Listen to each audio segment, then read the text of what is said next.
It's time, it's time. It's time for another Monday Night Classic. Ladies and gentlemen, boys and girls, welcome to Monday Night Chaos. I know it's been a little while, but here I am working solo me all by myself. It's just me and you guys. So let's make it a good one. I want to remind everybody before we get too far along, and I saw, as usual, chat got going well before I got here. You guys seem to be enjoying your new president, and I appreciate it. I want to remind all of you to check me out on the social media, on the Facebook, on the Twitter, and, all like that. Don't forget on the Instagram, see all the pretty colors I paint on my nails and so on and so forth. So it's good to see everybody back. So check that out. And also, if you need to get a hold of me, questions, comments, that sort of thing, nice things to say, bad things to say, whatever the case might be, you can find me at the Yell Chaos Program at gmail.com. Want to say hello to everybody who got a lot of the usual suspects in, as we do each and every week right here. I know I've been away. I've been doing the Hate Bit podcast every week. And for those of you that follow me here but don't follow me on the Hate Bit podcast, I understand there's varying reasons for that. I won't name them here. You've heard them before. If that's just not your deal, then I encourage you again to follow me on the social media because I'm always doing wild things on there. And at least I try to. There's people that spend a lot of time working on that stuff. I wish I had as much time as those people do. I really do, because I know some people that are just on there constantly, and doing a very effective job at it. People with jobs and shit, In fact, my good friend PlayStation, Mr. Riley, he runs his mouth on the fucking Twitter all the time. I wish I had the patience and time and energy that he does. So I guess that was a shameless plug. I didn't mean to do that. But yes, it's good to see everybody. I don't really know what I'm going to talk about. As you know, around this time of year, the news cycle gets kind of slow on video games. So I tend to save that sort of stuff for the Hate Bit podcast. We can talk about whatever. I'll tell you the truth. I've been getting a lot of correspondence, a lot, actually. People sending me emails, people talking to me on Twitter, sending me messages on Facebook, which actually works, which I'm stunned by. So thank you to those of you that sent me messages over there asking questions. But a lot of people are busting my chops, wondering why I don't talk about wrestling often enough. And I don't know. My feeling on it has always been there are a million billion podcasters and social media folks that just talk about wrestling, and most of them have no fucking idea what they're talking about.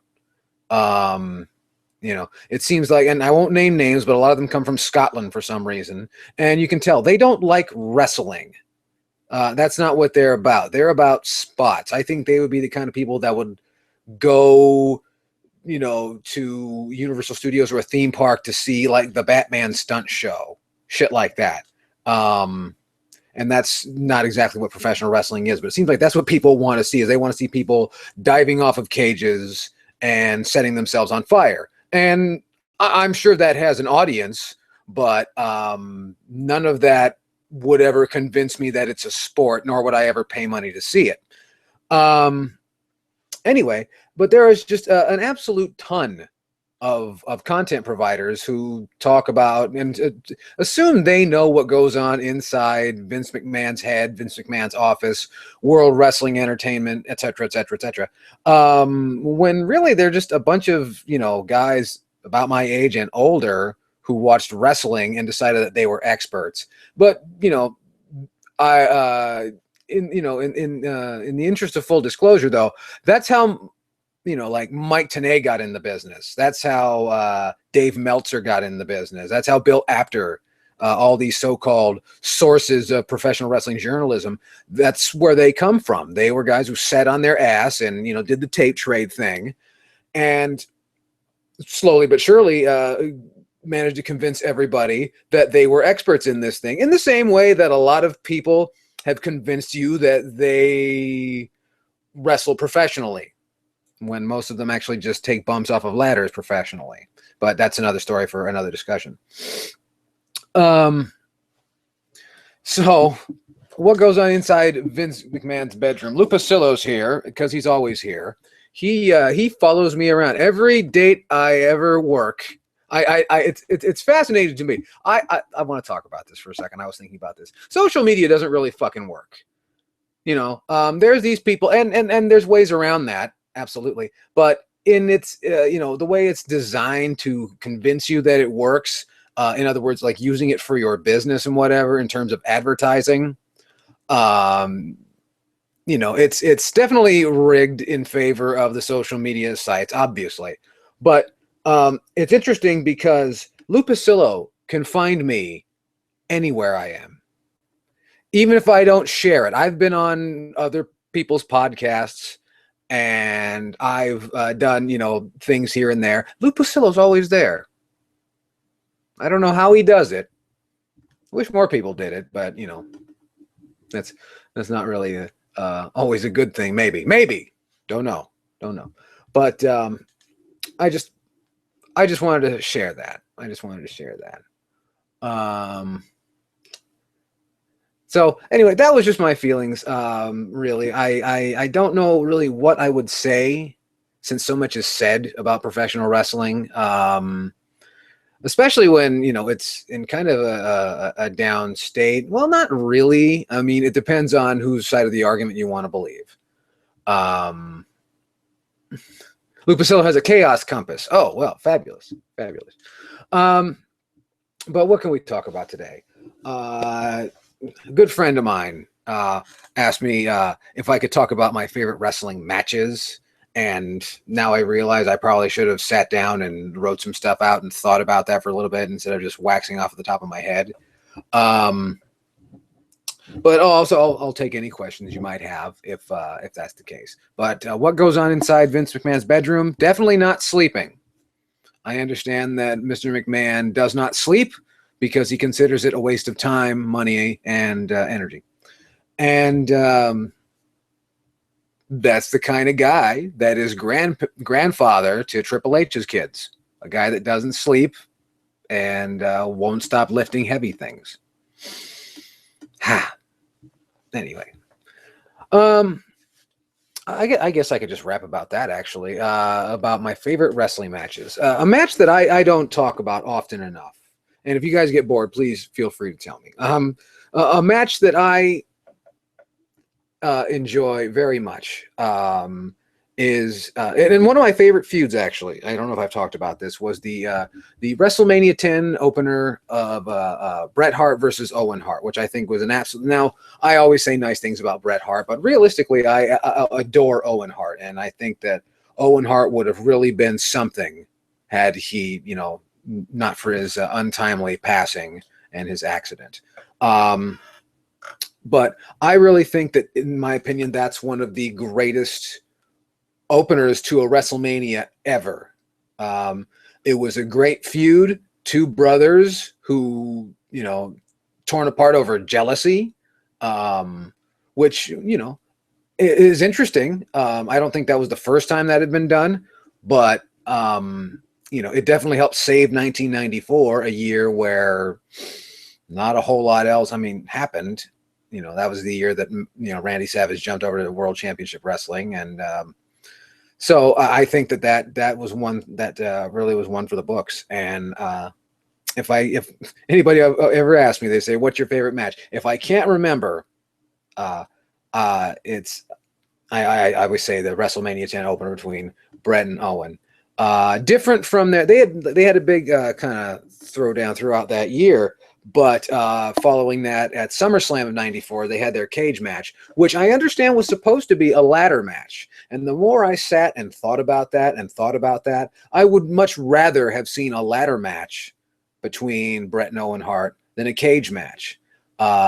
Cage matches, now make no mistake, that big fucking blue thing that they call a steel cage, that's not a cage. That's a four-sided ladder. Cages are designed to prevent you from climbing them. That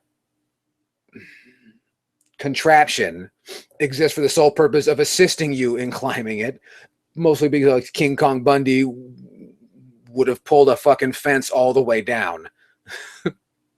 That fat fuck. So anyway, that's my feelings. That's something I always throw out there. Dylan 8837. What a very internet type. What a handle you got there. Dylan always has some pretty good questions though. What's my favorite Simpsons musical number? There's a lot. The Simpsons have been on since I was a little boy. Long time. I think the one that really always sticks out with me, and it's it's a play on Be Our Guest from the Beauty and the Beast soundtrack, which was Mr. Burns's See My Vest, where he's going to skin the Simpsons dogs, puppies, and make a suit out of them. And he has a gorilla chest vest. My favorite part of that is where he sings about his grizzly bear underwear. I have no idea why, but I just fall down laughing every time I hear grizzly bear underwear. I can't explain why. I just wanted to share that. That's one that always sticks out to me. And the monorail song is pretty cool. That one. And what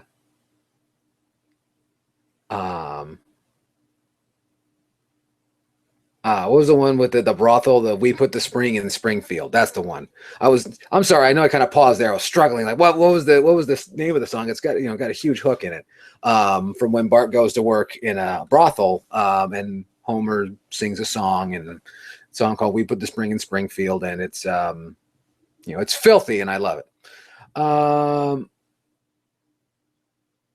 Jared Dove wants to know, do I agree that Bret Hart and Kurt Hennig had great matches? Absolutely.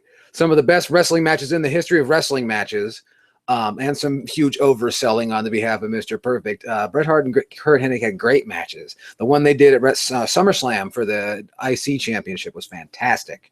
And do I like Jim Cornette? Yes. Do I always agree with Jim Cornette? No. But I like Jim Cornette. I think Jim Cornette's great. In my opinion, when I watch old episodes of Raw, Jim Cornette is what makes so much of it tolerable throughout certain periods. Was there any interest at NAMM? I was just going to I don't know if anybody cares, but the annual, we had another NAMM show, the National Association of Music Merchants, which their facility, I just found out their headquarters is right around the corner from my house. I didn't know that. And they have their annual trade show up in Anaheim next to Disneyland. For those of you unfamiliar, that's just east of Los Angeles, where I'm from. And at the Anaheim Convention Center, and they show off all the new music products. And yeah, I was terribly underwhelmed. And I think that just might play into how long I've been performing music, and the experience I have with that sort of thing. I think that has a lot to do with, I just kind of seen it. The guitar manufacturers. One thing I've noticed, here's something I've figured out, and why I can't bring myself to spend any real money on an electric guitar, is because most of the money that's involved, most of the price involved in selling you an electric instrument, an electric guitar, is exotic woods, which are hard to come by. They're not expensive because they're rare. They're not expensive because they sound good. They're expensive because they're fucking expensive. That's why they charge you money. It's to make their products seem more valuable. That's the trick there. But it's exotic woods and fancy finishes. And on top of that, you got to pay someone to get the fancy wood for you, and you got to pay someone to put on the fancy finish. And I understand that sort of thing's expensive, but I don't understand why I have to pay $8,000 for a guitar because you decided to spray some shit on it that I really don't want in the first place.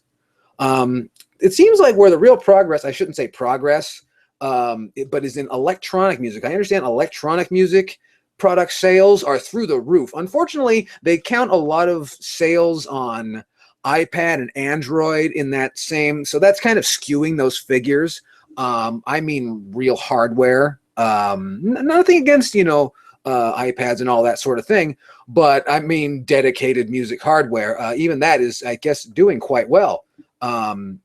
And as soon as that happens, which I guess that's kind of exploded over the last, 4 or 5 years, and now you've got all the copycats, and you have all these companies, a lot of them in Oregon for some reason. I have yet to figure out why that is, but a large amount of them in Oregon, hailing usually from around Portland, where, and when you see the people from Portland, Oregon, from whatever electronics device, firm they're from, and they're showing off their synthesizer equipment, you also notice, like, this fat fuck plays video games. You could just tell. This is some kid, you know, greasy, curly hair way down to, you know, you could just tell, like, this dude doesn't leave the house. This dude works on synths, maybe dances, you know, when he's got the sequencer going, and this dude fucking plays Earth Defense Force. That's his whole life. You can just tell. And of course, if I lived in Portland, Oregon, where it rains like 100,000 days a year, I don't know, then, you know, you probably are inside a lot.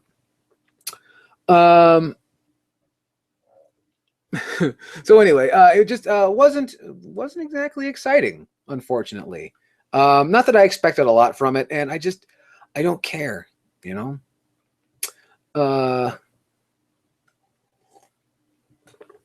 Nicholas Kennedy wants to know if I got any new pedals. No, I actually have stopped buying pedals, and for a very good reason. I was just decrying the iPad and so forth, but I have discovered and have started spending time with, and I meant to get into this before, but when I started trying to make music on a PC years ago, it was awful.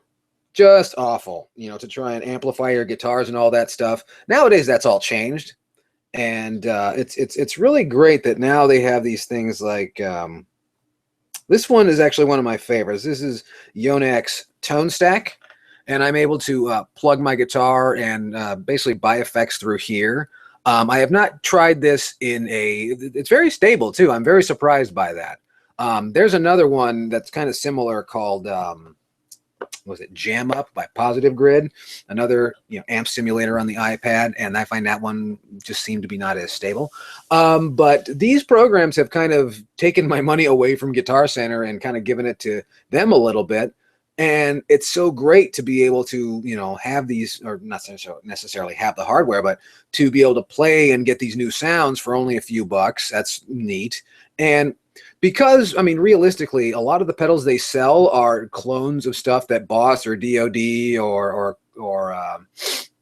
you know, Dunlop and companies like that did years ago. Not to say that they're not of good quality, but there's really only so many sounds you can get that are specifically designed for electric guitar. And, you know, if you know anything about sound design, you'll know that when they're selling you a flanger, a phaser, and a chorus, they're essentially selling you 3 separate machines that do pretty much the same thing, just having to do with how you twiddle the knobs. So I really kind of got burned out about that there's just not that much creativity with the new pedals coming out. And also, I don't use pedals a lot. I do a lot more recording now than I do live performance, just because everybody I perform with or used to perform with on a regular basis now has kids and has other things to do, and, you know, we don't get together as much as we like. Or do we? I don't know. But I've been doing a lot of that lately, actually. So I hope to talk about that more, you know, in the future. I don't know if I have a lot to say about it yet. I think it's neat, but we'll see. And I'm also thankful that I don't have to keep bringing this gear into my house. The shit is just, it takes up so much room. It's always amazing to me. Like, I go to some of my guitar buddies, and I got rid of a lot of my big amplifiers already. And I go to some of my buddies' house, and they got fucking 4x12 cabinets. And for those of you who don't play guitar, it's a really big speaker box. And they're just all over their fucking house. Like, dude, your house would be twice as big if you would get rid of a few of these things. But you know, that's what they want to do. That's their deal. I believe that we live in an era where 100 watts of power behind your electric guitar is far too much. You know, you're not playing stadiums anymore. And even if you are, the stadium has a PA. You don't need all of that. And it's no good for your back. You know, you might think you're tough now, but after a few years, it just gets to be old. You know, I guess just like, you know, I'll tell you, fucking around with a Floyd Rose. For those of you who don't know what that means, good for you.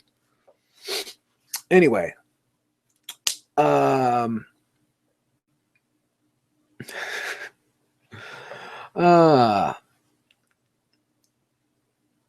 wants to know, do I play shows? I haven't played a show in a long time, because I don't really like to do it, actually. There was a point in time where I thoroughly enjoyed playing out live, and I don't as much. I'm not sure why that is. I really don't. But, you know, given the opportunity, I might go back. But no, a lot of the stuff I do right now is actually just writing and recording. I help friends of mine who, don't know a lot about recording. I happen to know just a little bit more than they do. So lucky me. So that's a lot of what I'm doing now, is just helping buddies of mine, get their song ideas down and record it and things like that. I'm doing a lot of that now just because I'm so busy otherwise. Trying to do more here and with the 8-Bit podcast and, with my job and everything. So, there's that. I always feel bad that these shows are so much more low key than anything else I'm involved in. I don't know if that's a good thing or not. Maybe it is, maybe it isn't. But, excuse me. My allergies are all kicked up today. I'm terribly sorry. Let me see. Lupacillo is repeating a question that he already asked me. He set me up like he did on Twitter. And he asked me, which do I think was met with more irrational media hatred, the Nintendo Switch reveal or Donald Trump's presidency? And I'll say again what I said before. I'm willing to call that an even split because, I think that Donald Trump becoming the president of the United States was the best thing that could have ever happened to Nintendo. Because I think that the Donald Trump presidency, I don't know what to expect. I really don't. I've been telling everybody who thought it was such a good fucking idea, is like, all right, he's president. Now what? Go ahead. Hit me with your best shot. I don't really, know much more what you expect from that. But this will make the Nintendo Switch look like a much better deal by way of comparison. I just have that feeling. This first year of Donald Trump's presidency, Nintendo could just say, hey, there's no Donald Trump on Nintendo Switch. They could do that. I don't know if it would equal more sales, but they could definitely say it with honesty. And that would be positive. At least I think so. Let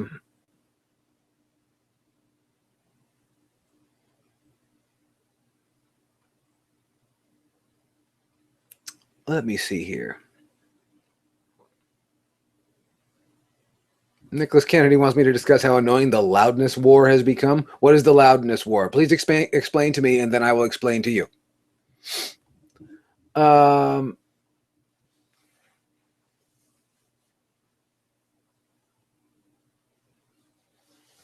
Anyway, I completely lost my train of thought. Oh, yes. That's right. I forgot. Donald Trump has already saved the economy and ended the drought in the West. And, and he threatened several thousand jobs to save several hundred jobs. So that's something. I'm just telling you, I mean, people, like I said, people who made their money in the 80s, they're not folks to be trusted. I also don't understand how people actually believe that, those two sides were actually fighting one another. But you people believe what you want and then go out in the street and protest. It's interesting to me, all the protests, though, because when you're simply protesting someone to protest them directly, protesting means you have a problem with an issue and you have an issue to press forward and you believe that your voice should be heard. Carrying a sign and spitting on police officers because you don't like somebody, that's called a tantrum. I'm not going to sugarcoat that. What you saw was a bunch of grown people throwing tantrums. There are better ways to deal with these things. And I'm of the mind that, there's no such, you cannot preemptively protest something. That's not how protests work. Protest comes after. So, just because you don't like him, I don't like him. I don't care. I have no dog in the race, primarily because the American public voted for a television character. Somebody actually sent me a picture. Somebody sent me an email And you can send me an email at the lksprogram@gmail.com. Somebody wrote me in, even though I told them not to, wrote me in on the presidential ballot. And I thought that was really nice. They sent me a thing. And I told them not to because I'm not eligible. But somebody did that for me, which goes to show if I'm in that running, then what does that say? Really, what does it say? Probably says a lot of things, but whatever.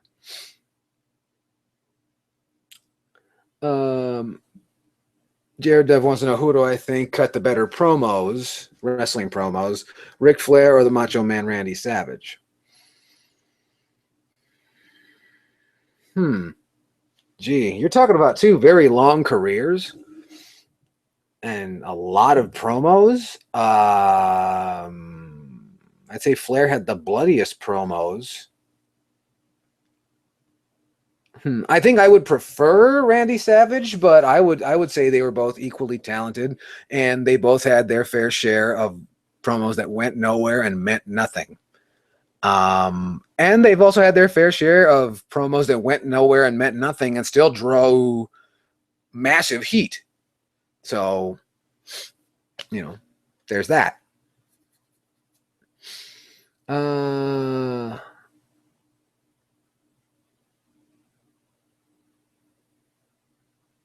So wants to know if I have any memories of satellite TV watching unedited rushes of wrestling matches. I've seen unedited feeds of ECW, and what a fucking mess that is.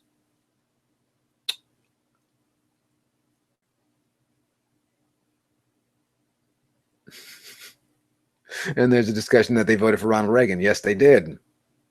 They voted for Ronald Reagan. They voted for fucking George Bush's kid.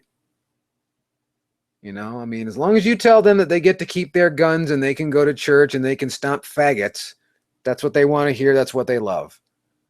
I don't mean to say there's really a divide that exists between fucking liberals and conservatives. Conservatives are not in favor of conserving anything, and liberals, the only thing they do liberally is whine. Why? Because they believe that they belong to something when in fact they don't. We have rich people versus everyone else. It's a big club, and we're not in it.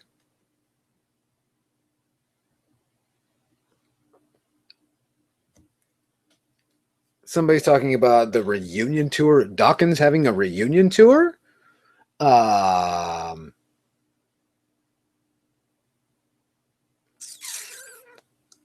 didn't know that Dokken was having a reunion, and I talk to Razorfist all the time. How has this not come up? I don't know.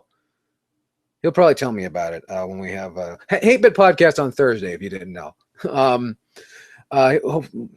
Japan only? I imagine that's the only place they would really draw. I don't see them as being a big draw in the States. And a lot of people, I think, really need to, when they think of 80s metal was 30 fucking years ago. You need to take your nostalgia glasses off, realize that the people who were teenagers and in their 20s, a lot of them have died of heart attacks since then. I never saw Dokken was big in their thing in the same way that, but they were not Poison. They were not Metallica. They were not Guns N' Roses. They were not this big name. They might have been hot shit for the time, and being, I'm sure being in the Nightmare on Elm Street, the third one, helped, having that song and everything. And I'm not saying they don't have good songs, but I don't see Dokken as being a major draw in the North American market. Japan loves that shit and laps that shit up. So, I think that's probably best, and I think it'll make them feel good. I'm sure it'll make them feel really tall. So, good luck to them. They're going to need it.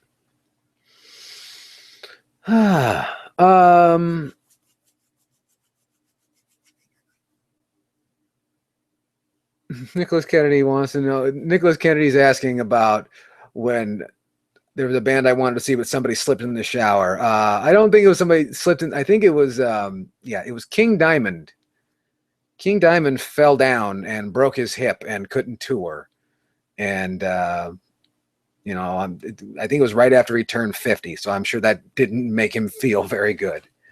And I have yet to see King Diamond since then. King Diamond doesn't come around. I think King Diamond did, and they were playing in LA at the Steve Allen Theater, which is a tiny little place, and I think tickets sold out really quickly. And once they're sold out, I'm not going to fight with you. It's like, fuck that. If you didn't have enough tickets for me, then I got nothing to say to you.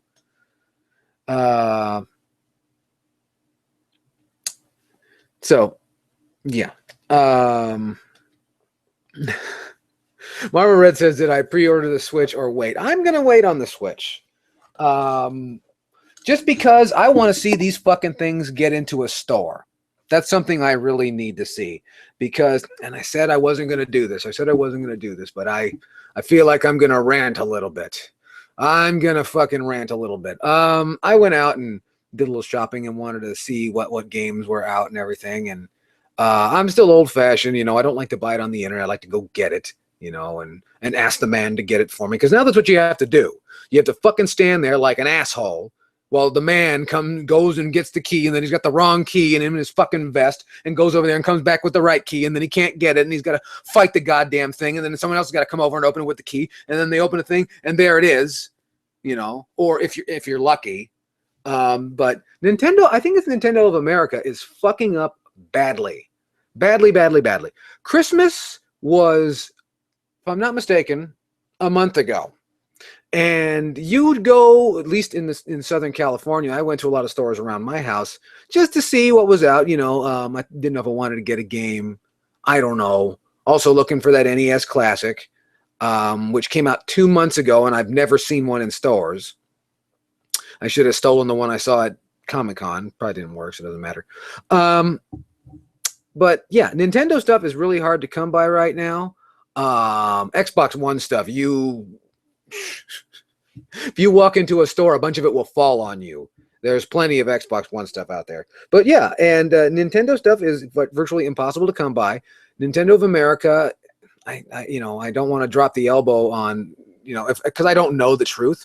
But yeah, it's been fucking awful trying to get a hold of their stuff. And I know I could just buy it online, but whatever. The point is, with the Switch, yeah, I'll wait and see, because I think I might get, people have asked me if I'm getting Breath of the Wild on the Wii U, and I think I am.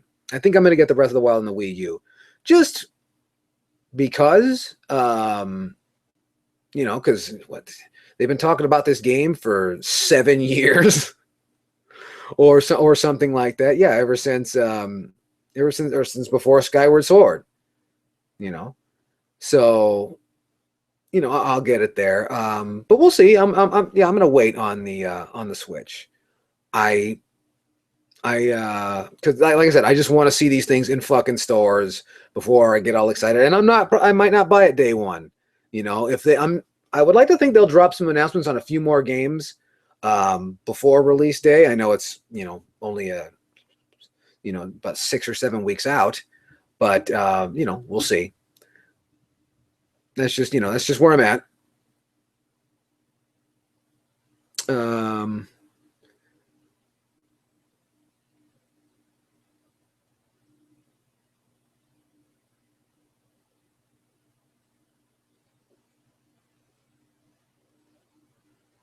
Jared Dove wants to know if I have any comments on Sainted Magnus. Something about Marmite and pile drivers. I don't. I have no comment. I haven't talked to him, so I have no comment. And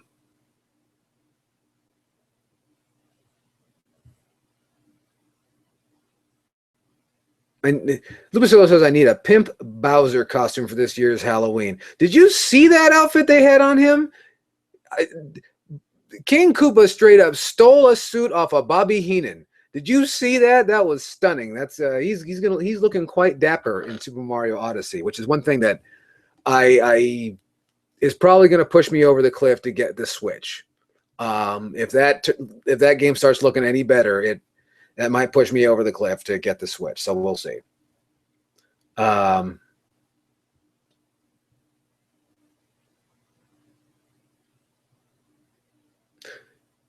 Nicholas Kennedy says he wanted to see King Diamond in Tulsa, Oklahoma, where the wind goes sweeping down the plain. But he canceled. That's a shame. That's a shame. I know we're kind of all over the place on this program here, but I don't think that I miss anybody.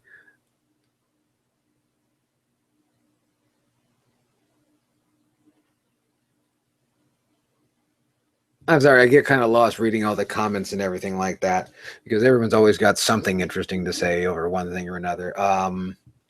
And apparently, Sainted Magnus streams make people sad. I'm sorry to hear about that. You can always watch my program. I try not to make this program sad. I try my hardest anyway. I don't know how successful I am.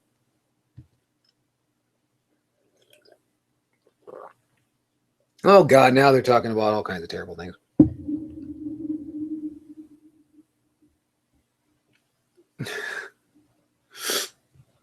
Lupacillo says he thinks Nintendo did the cow milking game, if you didn't see that one from 1-2 Switch, on purpose to see a bunch of people upload jerking off motions on YouTube. I think it was a tacit way of calling people jerk-offs, maybe, you know. Nicholas Kennedy wants to know if I have any Iced Earth bootlegs for trade. No, I don't trade bootlegs. I've never really been interested in that. I don't know why. You know, because usually the best thing you get from bootlegs is like outlandish, you know, political rants by somebody who probably shouldn't be making an outlandish political rant. You find that stuff on like SOD and MOD. Anything with Billy Milano, you'll find that sort of thing. But no, I've never cared for bootlegs. I just think they're terrible quality, and you know, I just don't care for it. Maybe that makes me sound kind of, you know, close-minded, but I've just never really cared for it, to tell you the truth. Absolutely. Excuse me, I belched a little bit there. What was I saying? I completely lost my train of thought. Was it on my notes?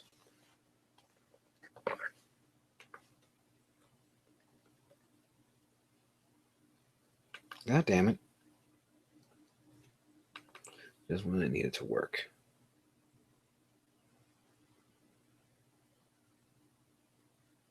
Oh, that's what I wanted to talk about. Something that I, been trying to introduce onto the Hate Bit podcast. Something we're trying to talk about is we're coming into an interesting era in gaming, actually. An era where the machines are different. And I know you're probably wondering what I'm talking about, but we're now coming into this era, like this VR thing is, again, I don't believe that VR will be best utilized for video games.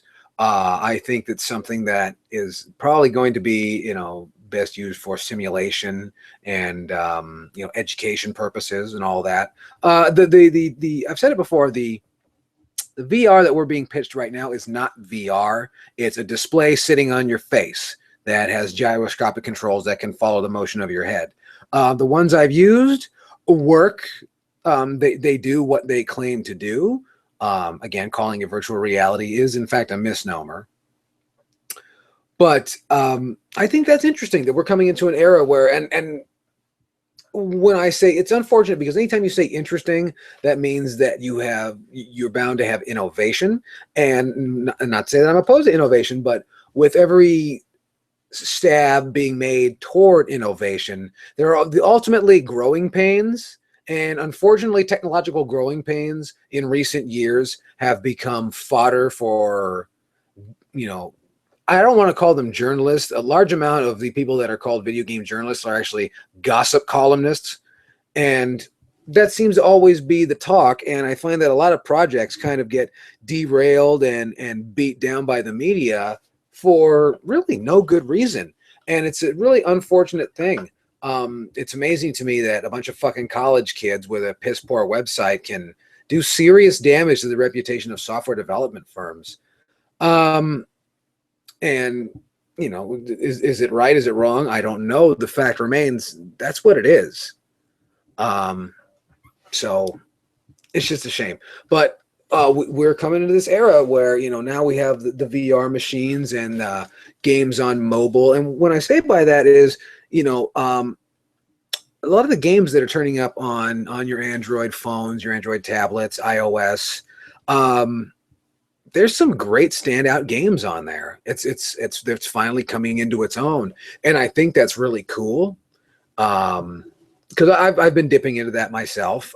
Because they're just giving away the games on there. It seems like the best games on mobile are free, and luckily a lot of advertising protocols on mobile games, it seems like they suck, so they forget to throw you the advertisement they were going to throw you, which is always nice. And there's so many great things on there. And one thing that I'm really excited about, actually, now that we're in this era of things being different, is the era of, I've always been a fan of electronic pinball. We've talked about this on the program many times before. My love for Devil's Crush on the TurboGrafx 16 and pinball on the NES, and different offerings on the PlayStation and Saturn as well. A lot of that, and I've always appreciated that, because you can do things in that space in a video game that you can't do in a real pinball machine, and I think that's fantastic. I know that pinball manufacturers have tried to go the other way and try and do video game things in a pinball table. I've seen that work, unfortunately, to only limited success. And success is often an objective, subjective thing in these instances. But I find that there's a lot of creativity that's going on in that space. And I find that tablets, especially tablet computers, are great for this. A few that stick out are like... what's one called? Oh God, I got them right in front of me. Hold on a second. I might as well. One was Pinball Arcade from Farsight Studios. They did the Williams and Gottlieb pinball collection on the Wii and on the GameCube, which is just great. I recommend highly. There's another one that's really popular.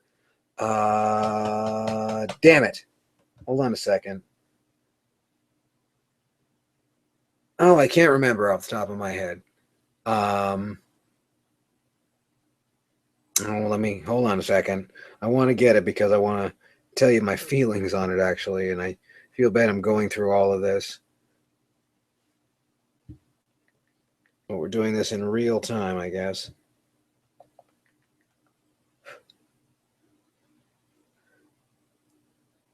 Zen Pinball, that was the one. Zen Pinball, I don't care for. I don't like it. I can't tell you why. Maybe just I'm uncomfortable with the physics. I don't know what it is, but what I do know is that Zen Pinball, I just don't care for. So yeah. So that's something that I've really come to enjoy on the mobile platforms, is the pinball type games.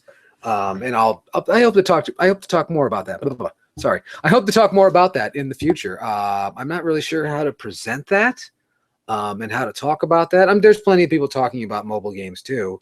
But it's finally come into its own, and I think that's something that's really special. Lupacillo says, do I think that Nintendo is concentrating on their Japanese market because of how hostile Euro-American media has been towards them? The Switch is the most Japanese thing since panty machines. I don't see it that way. If you're talking about, I talked about this on the 8-Bit podcast, and I said this a year or so ago, that Nintendo's paid attention, and I think that their next handheld or whatever they're doing, because I don't believe that I'm in a camp, I'm pretty sure all by myself, that I don't feel the Switch is a true handheld.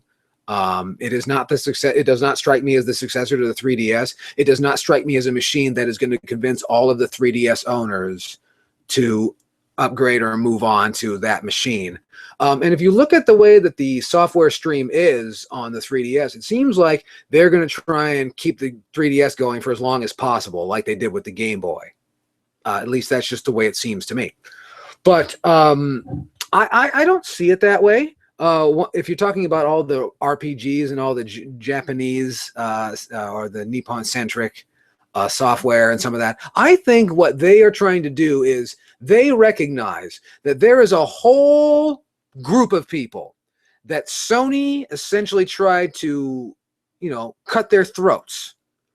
The PlayStation Vita fan base is a strong fan base. I don't know how many people it is. I know it's thousands. I don't think it's millions. It might be. I could be wrong. And don't throw me the fucking sales figures, because sales figures mean jack squat. Okay. If you can find a correlation between software sales, that's something. But a bunch of people who bought it, that doesn't mean anything in this discussion. However, that is an active base they are vocal. I know a few people, I'm not going to name names, they're probably watching me right now, who have changed their channel name to reflect their dedication to the PlayStation Vita. Even though Sony has essentially told these people to fuck the fuck right off. They got paintbrush, get the fuck out of here. We don't want to deal with you. We don't want to make software for you. Buy our fucking memory cards or don't. Fuck off.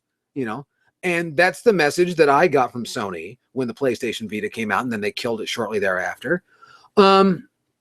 And it seemed like a machine with a lot of promise. And the people who believed in that machine have yet to go away. And you'll notice that there's a very strong correlation. A lot of the people who worked on software for the PlayStation Vita are working on software for the Nintendo Switch. Nintendo, I feel, they're trying to scoop up that ball that they feel that Sony abandoned those people, and they're ripe for the plucking.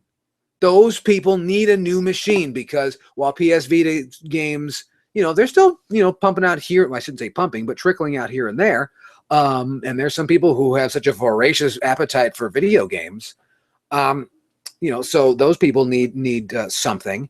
And as, the PlayStation Vita kind of, I won't say clings on, but creeps into the ever after, I think Nintendo would like to scoop up those people. And you might say that might be a mistake. The fact remains, some of those people, that's a strong segment of people, and some of those people might come over. Because you can't put those really complex hardcore RPGs on a phone yet. Not yet. Will they ever? I don't know. Again, those are different audiences for now. So we'll see. But I really believe that Nintendo is interested in getting a hold of that market that Sony kind of has tried to wash their hands of several times over the past few years. Almost seemingly since day one. It seems like they made this machine and then they stuck it to their audience for the audience making them make this machine. Like it's our fault that they had no other way of introducing a new Uncharted or whatever the hell they did with it. It's a machine that seemed like it had promise, and then Sony just tried to flush it down the toilet, and then it got stuck. And, it's still hanging around in some respect. But when that machine finally does die, those people are going to need to go somewhere. Not all of them, but hopefully a strong amount of them. Let me see here.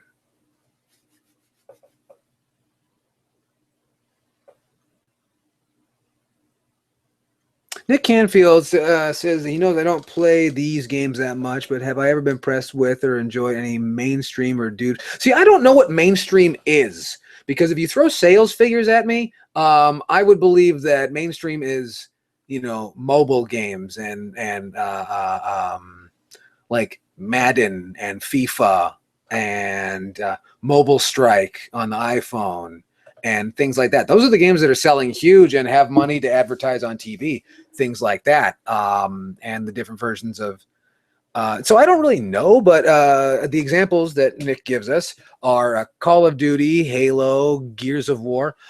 Gears of War is too dark and doesn't do anything for me. I'll say that most often. Halo has amazing artwork. I love to watch other people play Halo. I really do.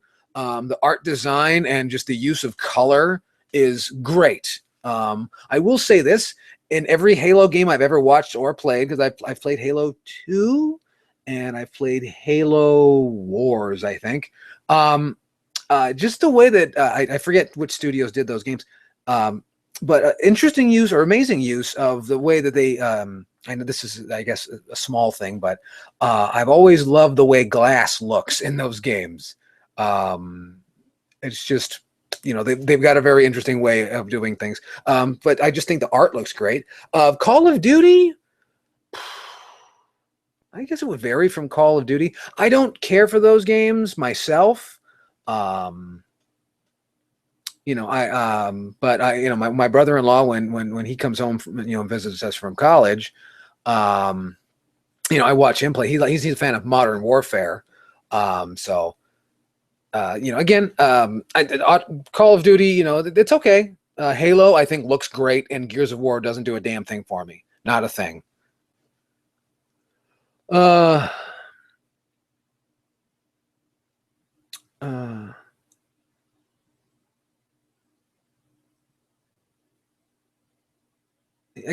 reformats his question. Have I ever enjoyed any games that, I guess he says we, so you wouldn't expect me to enjoy? I like lots and lots and lots and lots of games. I like virtually every game. I'll play any game once. The difference is, will you convince me to spend $70 to $100 on it? Plus, I got to buy a $400 machine to run the damn thing. That's become a hard sell in recent years. To me. So, but no, I like so many games that, but as far as, I don't really know what's in the mainstream.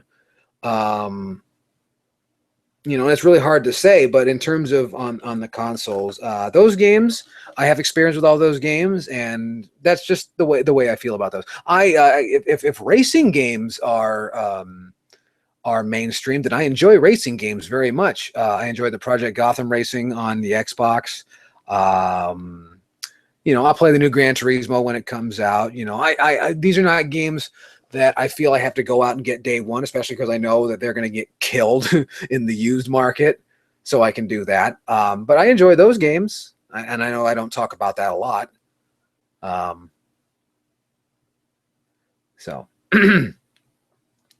And Lupus was talking about my love for Steel Diver. Yes, I do. I do thoroughly enjoy me some Steel Diver, both of them. Steel Diver Sub Wars is fantastic. And Steel Diver, in my opinion, a real sleeper. I don't know if it sold that well, actually. But a real, sleeper classic on the old 3DS. That was in the 3DS launch lineup. And I got it for $7, I'm not going to lie. And it was the best goddamn $7 I ever spent. I'll say that with absolute honesty. Captain Atom Smasher brings up the Forza series. Yes, I enjoy the Forza series as well. One thing that I will say this, as I've come to enjoy those games, I've come to appreciate the Need for Speed games less and less. I want to say that. Their change in art and lighting and, a lot of things they do, I just don't care for them. I really don't.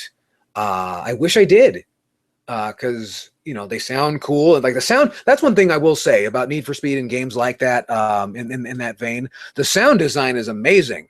I mean, if you've got, something that's not lauded nearly enough nowadays is the way the modern game consoles, and I will say this about the PlayStation 4 and the Xbox One, and the Wii U, I don't think the Wii U gets enough credit for that either, is sound is fantastic now. The use of surround sound and simulated surround is just stunning. And some of the sound design and sound, music, it's as good as it's ever been. I mean, you've got, some great stuff and you've got a whole lot of garbage, but sound design is fantastic. And I don't think enough people talk about that. They really don't, at least in my estimation. I think that's something that really goes unnoticed in modern games. People talk about how terrible modern games are. And I think that comes from, I'm going to say this is a zeitgeist. It seems like around here on YouTube, the retro guys kind of get to, their opinions get to hold sway, at least depending on which that you subscribe to, and which opinions you subscribe to. I've tried my hardest to not sway opinions. I want people to have their own honest opinions. I think that's important. You should feel what you feel. You shouldn't have to be on my side, unless, in the squared circle, I'm getting my ass kicked and you want to do a run in and come save me. I'd appreciate that. But outside of that, you are an individual and your tastes are your own. And I think that people don't talk about what good is being done in modern games. Do I want to run out and buy all these really expensive games? No, I don't. But when I see a good one, I really feel like I have to get them. And I'm convinced that, especially with this generation, like the PlayStation 4 and the Xbox One, I will not be interested in them until really they've decided that they've put out enough versions of the goddamn hardware. Once they get that out of their system, then I will start to really look deeper into those. By that time, they'll be onto something else, and it won't be my fucking problem anymore. That's really the best thing about the discontinuation of the Wii U is hopefully those software titles will come down a little bit in price, and I can pick up some more of them. Just because, to me, and this might sound old-fashioned, but when I pay $60 for a game and I know I'm not going to get to it for at least a week, that it puts a damper on the whole thing. Whereas if I get it for $20, all right, then I can take all the time I want. It doesn't really matter,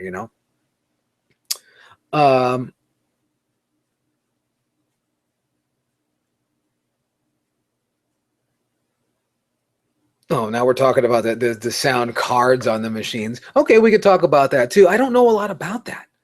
I didn't know a lot about that. Oh, and Joseph Priestley, who looks like he came at the very last minute, talked about, we did get a Fire Emblem Direct. I forgot all about this. That's great. I love that the when they presented the when they presented the Fire Emblem for Switch, they showed us fucking nothing. Just all they had was a title card. That's all they had. But they wanted to assure everyone that it's coming. And it's an interesting day for me because, I'm a Fire Emblem fan that goes, a little ways back. I go all the way back, to the Game Boy Advance.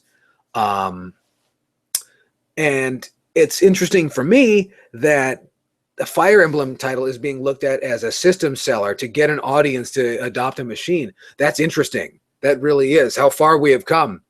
And then it's coming to mobile, and you folks with your Android phones are getting it before the iPhone people. That's special. That's something. They always say that Android gets the shaft, which they do because no one updates their goddamn phones. But and I understand why that is. You're tired of carriers fucking with your shit. I understand that. And tired of hardware manufacturers fucking with your shit.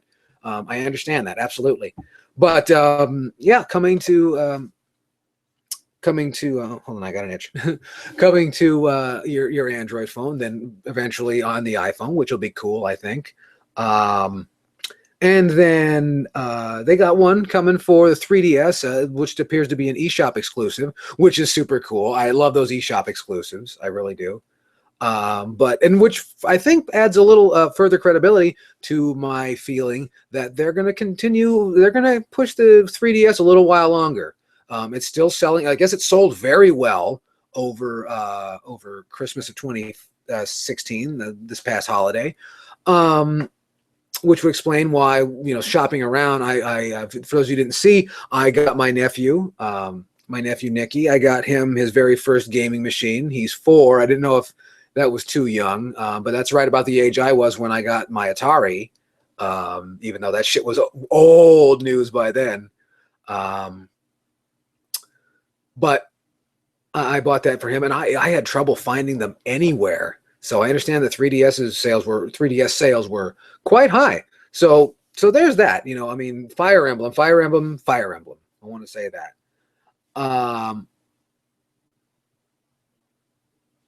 Jester 3609, it's just got here and says, "Are there any thoughts on Resident Evil 7's drastic change in playstyle and narrative tone?"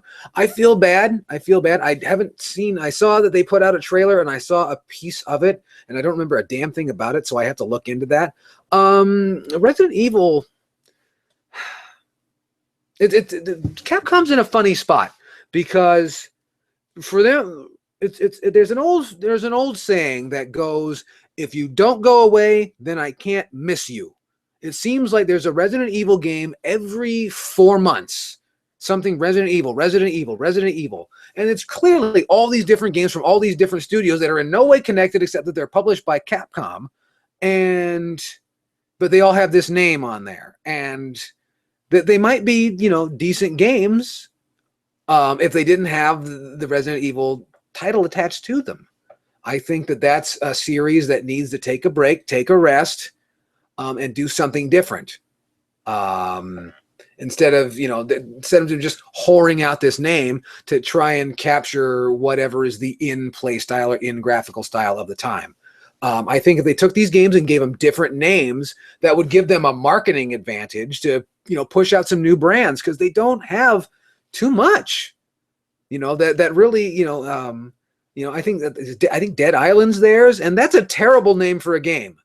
Awful. I know it's catchy to its fan base, but in terms of marketing, it's a terrible name. And I don't think it's a game they expected much of, and that's why they're not getting a whole lot out of it. Maybe it's a zombie thing. I don't know. The fact is, they need more marquee brands. They need hot-looking, exciting logos on games that'll sell halfway decently. Instead of taking these games and and further sullying the Resident Evil name, because people are going to judge it from the onset, from that fucking title card at any of these trade shows. Resident Evil, people already have their mindset on what they're going to expect, and if they don't get what they expected, they're going to lambast the goddamn thing. And that's what happens every single time. These games should have different names and should be divorced from the Resident Evil, Biohazard franchise and canon. That's my feeling. I think that it would be good for Capcom to just get some new names, some new faces out there. They want to, because they spend so much money to try and sell millions of copies. And if they had just done a little bit less with a new name, I think they could have done quite well. That's the way I feel about it. They should be doing what the smaller studios are doing. They're making middle tier money with new faces and new names, and then they're parlaying that into a bigger title with those names. They could learn something from wrestling. You start here and you work your way up. If you stay on top all the time, it gets fucking boring. Why do you think Bigfoot had to retire from the monster trucks? It got boring seeing Bigfoot win all the time.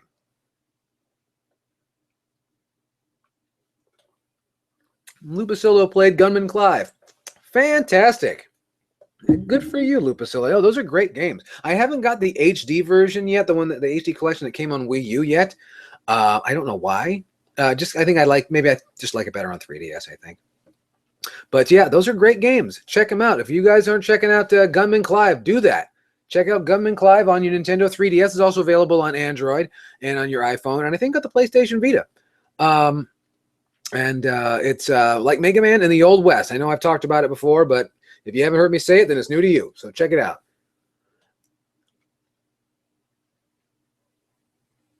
Let me see here. Nicholas Kennedy wants to know if I've ever watched the Daredevil show. I have not. Razorfist asked me that probably a couple of months ago, and I said I would get around to it. Apparently I lied. I don't care for the superhero shows. I really don't. I don't care for the superhero movies either. If I want superheroes, I'll watch an animated feature. I prefer the animated features because it looks real, if that makes sense. There's stuff that you can do in cartoons that you can't do in a live action situation. And, I'd rather watch a good cartoon than a shitty movie TV series.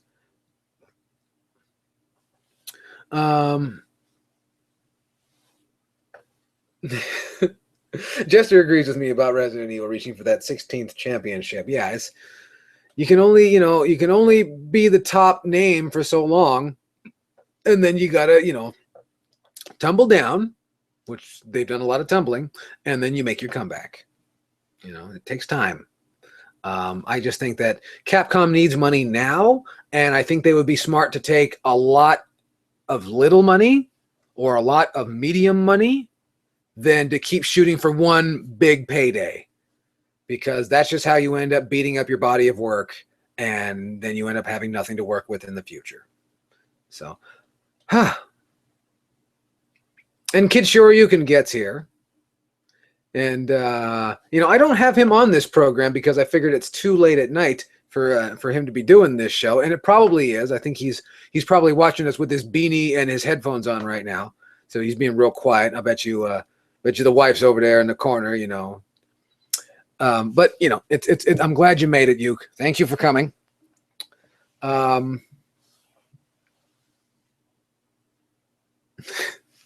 Lupacillo says Batman 1966 is the best superhero movie of all time.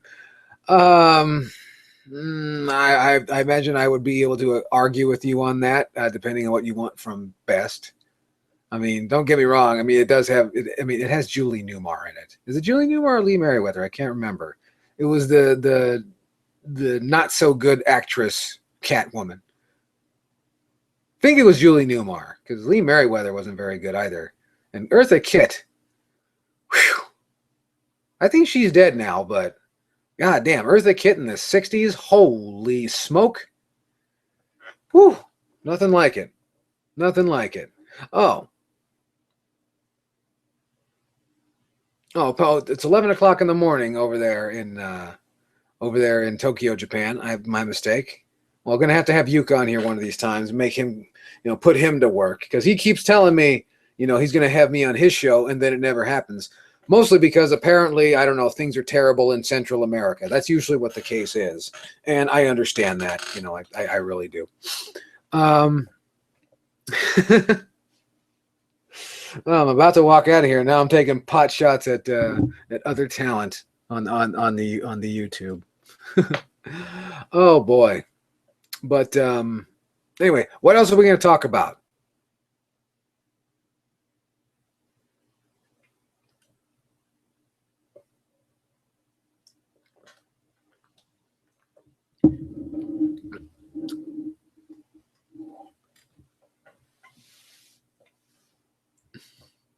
There was a question. How do monster trucks win? Because it's fake. That's how.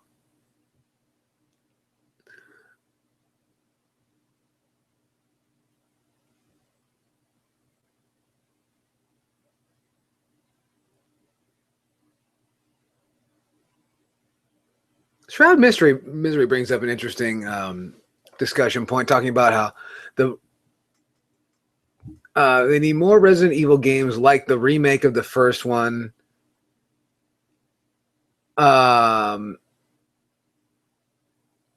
Everyone always speaks of the old school tank controls and how great they were.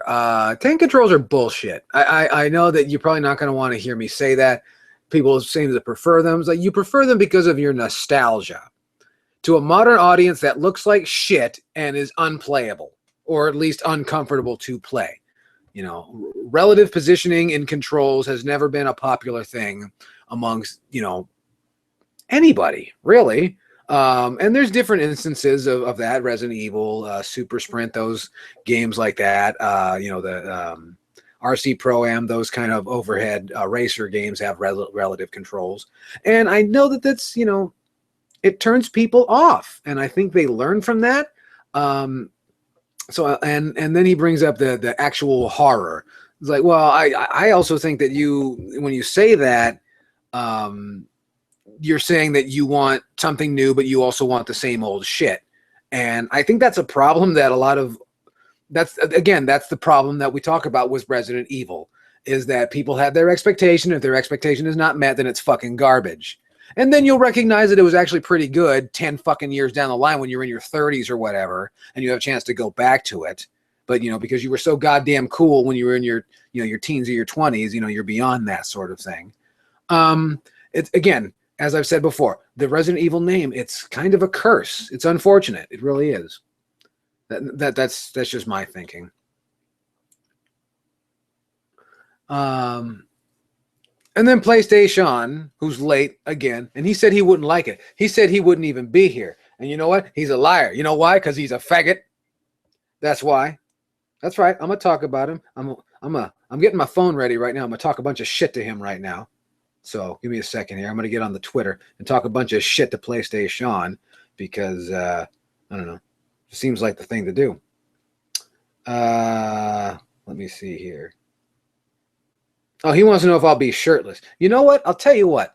Mr. Riley and myself, we get together. We get together. Our wives are friends, as a matter of fact. We're those kind of friends. And we get together, we see each other pretty often. And he asks for shirtless chaos when we're out, like when we're in a fucking restaurant. That's the kind of guy Sean Riley is.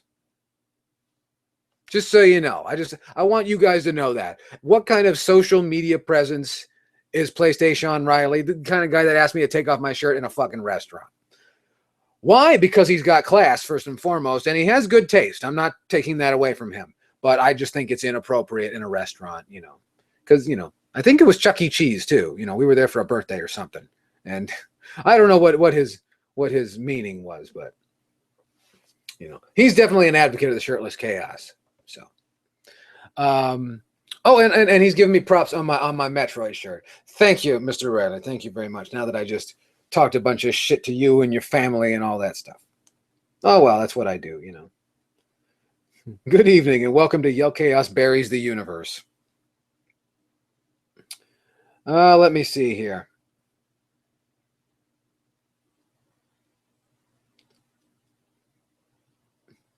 See, yeah. And then he liked my tweet.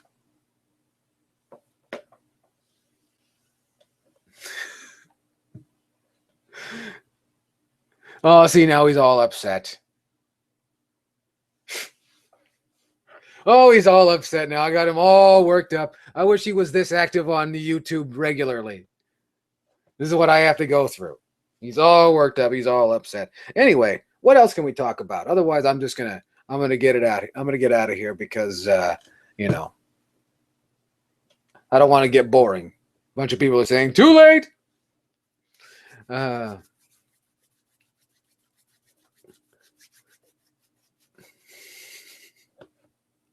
Somebody really wants to see my thermal. Is that what it is? You want to get a look at what's under there? Is that what it is? A bunch of people just got really excited just then. Anyway, I forgot what I was talking about. I know I was saying something about Resident Evil, and PlayStation says that the Resident Evil 4 is the best Resident Evil. I disagree. It's not bad. Trying to think. I mean, do I like it? I don't dislike it. PlayStation says he's not allowed at Chuck E. Cheese. Well, if you'd stop asking for people to take off their shirts, they might reconsider that, Jester wants to know a Royal Rumble prediction. Roman Reigns. Because they can't take a fucking hint, I guess. When you're getting booze, you can only fight that for so long. It's not like it was with the Warrior where you can just cram it down their throat. You know what I'm saying? But that's my Rumble prediction, Roman Reigns. And I predict that Kofi Kingston's going to do something astounding. I hope. That's what he does. He's good at that. Nick Kennedy says he knows who won't win the Rumble. The fans. That's not necessarily the case. The fans never win. So, who wins? Vince. Every single time. And soon, Stephanie. Anyway,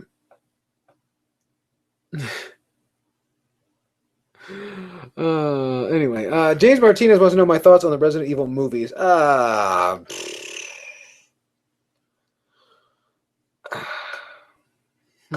They make the Resident Evil games look really good. Really, really good. I understand they have a new one coming out. I saw an ad for it the other day, and who gives a shit? Why do we keep making movies about video games? We threw away how much money on the Assassin's Creed thing? How much money on the World of Warcraft thing? I don't know what I could really say about it. Nicholas Kennedy asked, favorite Rumble match. I'm actually in the process of reviewing a few of the Rumbles, and I say my favorite Rumbles pay-per-view wise so far are 1991, which is where Hogan won it to face Sergeant Slaughter at WrestleMania 7, but that's the one that had the championship match where Sergeant Slaughter took the belt off of the Ultimate Warrior, which, thanks to Randy Savage and Sherry Martel, they told a fantastic story of jealousy and deceit and all that stuff. That's the one where, if you don't remember it, the Macho Man whacked the Ultimate Warrior right between the eyes with the King's Scepter, with all the ferocity of, if I can't have it, then you can't have it either. And Slaughter wins. You know, I wish he would have got some color and busted his head open, but you know, what are you gonna do? So I thought that was great. But that's one that I was and that has a really barn burner match. Of the Rockers, Shawn Michaels and Marty Jannetty versus Mr. Fuji's Orient Express. So that's a great one. And then the 1999 Royal Rumble, where Vince and Stone Cold go all over the building, and Stone Cold comes back in the ambulance, and that's a really great, really, really great one. And I was before the show began, I was halfway through Royal Rumble 2000, which is another really great show. As far as Rumbles, the Rumble match. Just because there's so much going on, I'll say the 99 Rumble is definitely up there. But I will next year, when we talk about this next year, because you know we will, I'm sure I'll have a different answer for you. But that's where we are right now. That's where we are right now. Anyway, I see by the time the clock on the wall says it's time to get out of here. So that's my time, ladies and gentlemen. It is great to see everybody. Thank you for joining me. I hope you join me on the 8-Bit Podcast this Thursday on the 8-Bit Podcast channel. Be advised, check me out on the social media, on your Facebook, on your Twitter, on your Instagram. You can also see, you know, my fingernails and all that stuff. I know you're into that sort of thing, you fucking perverts, you. Thank you very much, and I really hope that you guys have a splendid 2017, and I'll see you Thursday. Thank you very much, and you guys have been great, and I have been Yo Chaos.